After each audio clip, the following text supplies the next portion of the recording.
Hello and welcome to this week's Movie Math, where, oh boy, did Universal conjure up a beautiful storm of money. Ka-ching! Universal always comes out of nowhere. Fantastic. Again, we're always focused on Disney and Warner Brothers, but Universal, whew! It's still an estimate, but Universal is saying, and no one's contesting it, that their sequel opened with $80.5 million. Going in, the projections were conservative at about $50 million. Then it just kept going up as it overperformed all weekend long. Whoo, we love to see it. With the industry making comparisons to Oppenheimer, which opened last July with about the same. They're trying to recreate that Barbenheimer magic. We'll see, maybe with Deadpool and Wolverine. However, I would say Twisters is more in the vein of Top Gun Maverick. Sure, that opened bigger, but I think the formula is the same. It's similar to some of the shows that we've been seeing blow up, particularly on Prime Video. So like Top Gun Maverick, Twisters is pure Americana, celebrating the American heartland with no politics anywhere to be seen. Environmentalism? Get that crap out of here. Both movies skewed more Caucasian than usual. Most audiences in North America for films are in the 40% range when it comes to the white demographic. Although we've been seeing some movies lately where the Hispanic and Latino audience dominates. And also occasionally, we also see some movies where the Black audience dominates. But Twisters, while it did have more appeal with Hispanic and Latino audiences, thank you, Anthony Ramos. I'd be curious also as the demographics of the country change. We're discussing immigration. We're going to discuss a little bit more with the director of this movie. But also I think the demographics of many states are changing with more and more people identifying with this American heartland. And I think that's fascinating. So that might be a factor as to why that audience grew. But it did skew very Caucasian. And instead of having its best theaters be in New York, Los Angeles, or Atlanta, which is usually the case for most movies, Twisters did best in Oklahoma and in many other Middle America locations, just as Top Gun Maverick did. Robust business there. And it's unusual to get the Middle America states out to the multiplex. So perhaps Glenn Powell's wish, he wished on a Hollywood star to be the next Tom Cruise, and maybe it will come true. But he's also demonstrating, in my opinion, similar appeal to Chris Pratt. I said he was a little like Kevin Costner, but this box office is reminding me of Chris Pratt, who, in the right role, is also a box office heavyweight. Universal must be really smarting that Powell turned down their Jurassic franchise, because, again, he's very much like Chris Pratt. I think he would have fit in there beautifully. But at least they've got him for this one. Powell's next potential blockbuster is a remake of The Running Man with Edgar Wright directing. Wright can sometimes be a bit too quirky for his own good. It got him kicked off of Ant-Man. He can do okay, but, he's never done anything like this, although neither is Lee Isaac Chung.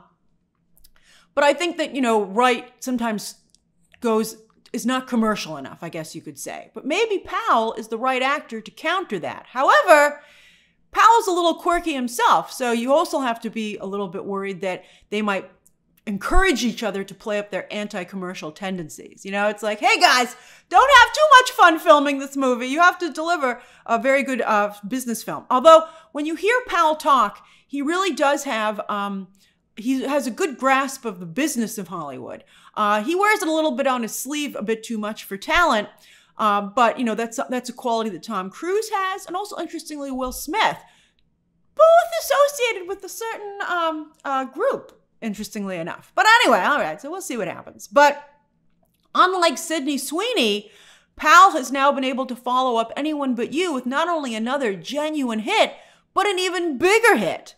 Now, he's a little overcommitted right now. He's signed on for so many projects already. But don't be surprised if he picks up one more major one because of this. Superfans, eagle-eyed superfans, have noticed that he's now following the new DC leadership, including Andy Muschietti. But I think he's too young for Batman. How could he and Robert Pattinson be Batman at the same time without it being absolutely ridiculous? Although this is DC. Also, James Gunn's his new Batman movie for his universe would feature Damian Wayne, and Glenn Powell is, I think, too young for that storyline. But then again, I would think they would want a Batman to match their Superman. What a mess. I can't believe they're letting Matt Reeves do this to them and mess them up. I love Matt Reeves too. I'm excited about the Batman too. But this is a mess. All right, so anyway, I think obviously Glenn Powell would be an incredible Booster Gold. However, at this point, with Booster Gold being a series, is it now beneath Powell? Because now he's a movie star. If I were Glenn Powell's agent and manager, no matter how good he might be in the role, I wouldn't send him to a series. And I'd keep him the heck away from DC. Sorry, we all know it's true. So far, DC has cursed everybody who's become involved with it. So I'd be like, you don't need it, pal. Go make your Running Man movie and maybe reconsider Jurassic. That train's already left the station, or that Jeep. But, I think that that's the direction more that Powell should head in, because he's not even really the star of Twisters. So he still has, he still is not really, he hasn't, I'm trying not to make a certain reference, but he hasn't gotten his big franchise yet. He hasn't done that. All right, so now, of course, the next big question is, what does the long run look like for Twisters? Heck, what's the second weekend look like with Deadpool and Wolverine hitting theaters? Unlike Barbie and Oppenheimer, where the two movies split the premium screens, and thanks to the Barbenheimer craze, were meant to coexist, Deadpool and Wolverine is taking up not only all the premium screens, but most of the screens, period. Very little will be left the rest of the movies, forget it. Any screens that are left will probably go to Twisters. Although Deadpool and Wolverine might be a little nervous about Twisters. I have some friends in the industry who speculated, because we were talking about that final trailer for Deadpool and Wolverine, and it's like, why would you, even they were like, and they're not big comic book fans, so they're like, why all the spoilers at the last minute, a week before release? And perhaps Disney Marvel just wanted to remind you that Deadpool and Wolverine existed, as Universal's tornado hit the scene. Twisters has excellent audience scores, though, and under normal circumstances, pre-COVID, and with no juggernaut like Deadpool and Wolverine coming into the picture, it would dominate in theaters for months. It should. But we'll see how much damage Deadpool and Wolverine actually does. Maybe they can coexist like Barbenheimer. If you get sold out of Deadpool and Wolverine, what are you going to do? Are you going to go home? Are you still waiting to buy your tickets? Are you really doing walk-up tickets for Deadpool and Wolverine? And then also, maybe you're suffering from superhero fatigue. So, there might be some audience left for Twisters.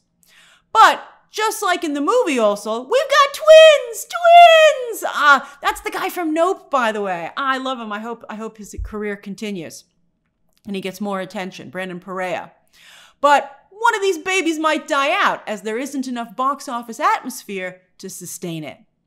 But no matter what, everyone here will still benefit. Universal once again proving, as I said, that they are a force to be reckoned with. Spielberg's still got it. Powell, of course. Daisy Edgar Jones and Anthony Ramos should also pick up more work. And this couldn't have come at a better time for Ramos, as Paramount is shaping up the G.I. Joe Transformers crossover. And Chris Hemsworth, it seems, is entering that film. So Ramos, wants to make sure he gets a lot of screen time. And whereas before they might have been like, put more Chris Hemsworth in. They might be like, whoa, audiences love Ramos too. Give him a lot of screen time.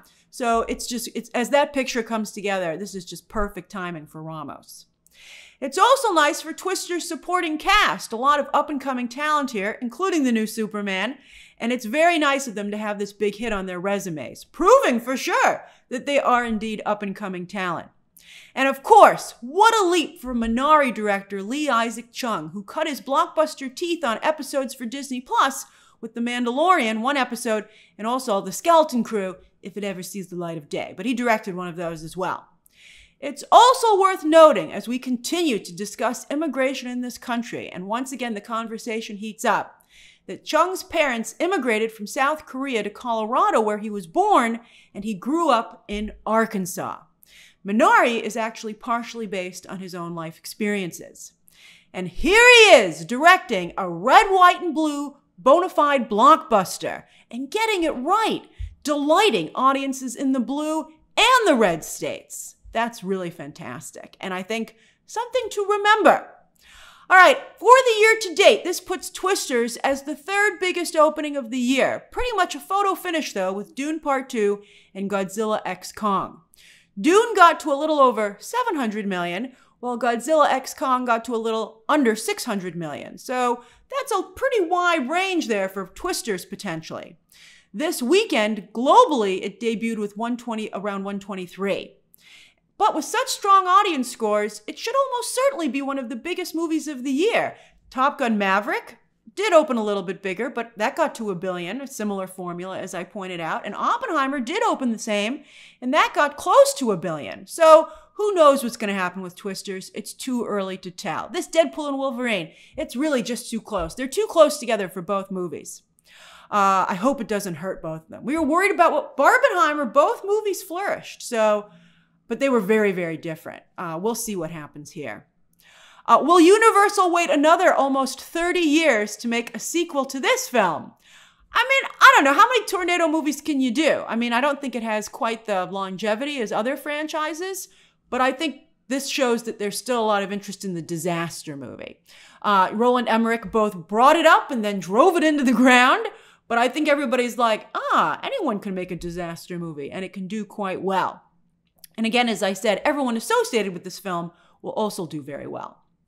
As for the rest of the top 10, animation is still doing incredible business, with amazing holds yet again for Despicable Me 4 and Inside Out 2 in their third and sixth weekends, respectively. Inside Out 2 is currently the 14th highest grossing film of all time. Of any film of all time! And it's very close to, I love anxiety so much. I want only good things from my girl. And is very close to surpassing Frozen 2 to become the most successful animated film ever. Ever! In fact, it's so close and still doing so well that it will definitely pass Frozen 2. And that title, it's just a matter of time for Inside Out 2. It's funny, I hated the first movie so much, but I actually really liked the second one. And how do you feel? And audiences still love horror as well, another very consistent genre, with Longlegs, despite its audience scores, not very strong, falling under 50% in its second weekend. That's fantastic. And it's fallen a little bit behind Smile, but it's still doing extremely well at the box office. Will Longlegs continue to offer counter-programming, even against Deadpool and Wolverine? We'll see what happens. That's at least a little bit different. I think Twisters is very much the same kind of audience, but Longlegs could still, as I just said, continue to counter-program. But like all the other Apple movies, Fly Me to the Moon is racing for digital/streaming, falling 65% in only its second weekend. In fact, speaking of Longlegs, Fly Me to the Moon has less than half of Longlegs' domestic total, even though they came out at the same time. Maxine should also be hitting digital soon, as it suffered yet another huge drop in its third weekend. Just a disaster. But while Bad Boys is also about to hit digital for sure on Tuesday, it continues to have an incredible run. And it's actually very smart to hit digital right before Deadpool and Wolverine hits theaters. It's definitely going to lose its theaters, so this is the right timing. And then there's another film from India in the top 10, Bad News with the Z, I love it, at number 8. Will more talent from India start getting opportunities in Hollywood? Clearly, there's a big audience in North America. Heartthrob Ishan Khater just turned heads in the trailer for Netflix's upcoming series, The Perfect Couple. Big all-star cast there. He's in the cast as well, so we might be seeing more of this. Bollywood fans, which of your stars do you think would be best suited to make the jump to Hollywood? Over on streaming, there's drama on the Nielsen charts. So much drama. With the second week, it's week 3 for The Acolyte, but it's week 2 of our June showdown. Sure enough, with its first full week on Nielsen, remember the last week it was just the last day of Nielsen, the last few hours of the window. But here, House of the Dragon shot up to 4th place on the overall chart. And remember, this isn't even all of its viewership, as this is only Max, not including the HBO numbers. I think this is just North America, even though a lot of you pointed out that many people watch House of the Dragon on HBO overseas, where Max is not available. House of the Dragon is an acquired show, though, not an original show on Nielsen's charts. Also, I saw some chatter this was the best House of the Dragon had ever done, but this doesn't include Game of Thrones episodes, so it's kind of starting from scratch. I mean, it's good. Some of you are like, look how it's doing, Grace. This is solid. This is good. but it's not growing, and the only reason it's doing better on Nielsen's charts than the first season is because now it has all the first season episodes with it. So this is very good, but it can't catch The Boys. I mean, look at The Boys. The Boys is doing better than House of the Dragon. That's amazing. It held strong with its 4th episode, despite its more aggressive politics being a very bad surprise for some of its fans with its 3-episode debut the week before. With this and Fallout, Prime Video is having quite the year. Oh my goodness. Now, for its first 2 weeks, The Acolyte couldn't make it onto the overall chart. But this week, it's not only still not on the overall chart, but it couldn't make the originals chart either. It's not on there. It's not on the originals chart. This is shocking. My goodness. And look how low. This is 4 episodes, by the way. They're up to 4 episodes. And look how low the bottom of the originals chart is. 298. It didn't even do 298. This thing is just leaking and it's hemorrhaging viewers, I guess is what you would say. I mean, and this is only halfway through the season. I mean, it's just amazing. We've seen plenty of Marvel and Star Wars animation unable to crack the Nielsen Top 10 originals. X-Men 97, The Bad Batch Season 3, Invincible Season 2. All great shows, by the way. But a live-action show in this category? Again, shocking. The Acolyte Season 2 seems pretty much impossible with this information. But are there any characters you'd want to save? Kamir? I don't know. He had a rough last episode as well. Perhaps, though, to move forward with a different creative team. I'd take a look at what to do with Kamir, maybe. Maybe. But I don't know. This viewership is so low, I don't know how many people would even be interested. We'll see maybe what happens after episode 5, but wow. Over on the movies chart, hey look, it's everyone we're talking about. Inside Out, the first one. Oppenheimer, now on Prime Video, which is why it did so well this week. Well, this is a month ago, actually. And then Hitman in its 3rd week of release, and Moana continues to be a huge, consistent hit for Disney, which is why Moana 2 is now hitting theaters, and that live-action film is still happening. Over on Netflix's charts, Beverly Hills Cop, Axel F, and A Family Affair are both still at the top, but their numbers are going down. I wouldn't say either is doing poorly, but neither is doing amazing either. I'd say they're both respectable hits. Also, The Long Game has hit Netflix and did pretty good. I actually checked it out, in fact, when it hit Netflix, and it's a solid, inspiring sports flick, like many before it, but also, like many before it, very entertaining, with particularly nice performances from its cast. So if you're looking for something to watch, here's something else I would recommend, to stream at no extra cost. As for shows, Supercell, #1 again. Impressive. There might be something here. While otherwise, Netflix dropped 4 new shows this past week, which they've all seemed to eat into each other a little bit. So, none of them did that great. The final season of Vikings Valhalla did the best of the bunch. But there are no huge hits here. Nothing here is huge. The first half of Cobra Kai's last season just dropped, so next week we'll see if that maybe wakes up Netflix's TV charts a bit. This is pretty sleepy. Pretty sleepy. Over on iTunes, will you look at that? Redemption for Kevin Costner, Horizon #1, or Vindication, that's how the meme goes, Andre Braugher, from Brooklyn Nine-Nine. And that's with Part 2's theatrical release being delayed indefinitely. Did Warner Brothers and Kevin Costner maybe make the right call? I still don't think they did. But anyway, how long will it take to build up an audience for this franchise so that they do feel comfortable releasing Part 2? How long is it going to take, man? And will it still be in theaters, or will this now be a digital franchise? I don't care. I mean, I would feel bad if #2 didn't get. I think it's a solid film. And I think, Kevin Costner, he was really put through the ringer with everybody declaring that his franchise was DOA. Well, maybe not. So I would like to see, as I said, some vindication for Costner, because I liked the first film and I'm actually excited about the second. Again, who knows when I'll get to see it or where. Have you watched Horizon? Are you one of the people who checked it out on digital? If so, what did you think? It hasn't even hit Max yet for no extra cost. The top 10 is, though, still mostly recent releases, as we've been seeing, with still many moviegoers happy to wait a few weeks for Hollywood's latest, because these days it's just a few weeks. And of course, as you can see, people are continuing to check out the original Twister. Although, from what I've seen, It actually benefits you with the new film not to have seen the original. A lot of the people I see going crazy over the new film did not see or don't remember the original film. For those of us who recently checked it out, we're like, it's not as good. As for this coming week, it's finally here, Deadpool and Wolverine. Let's see this thing, and let's see how it does. Oh, I'm excited. And also, it's during Comic-Con, no less. That's craziness. Marvel is hosting a celebratory panel for Deadpool and Wolverine on Friday night in Hall H, and then both the big MCU and DC panels will be on Saturday night in Hall H, back to back, late. I think the Marvel panel, for instance, starts at 9 p.m. Eastern Standard Time. Are you staying up late? I'll be staying up, although a lot of you will get that news in the morning.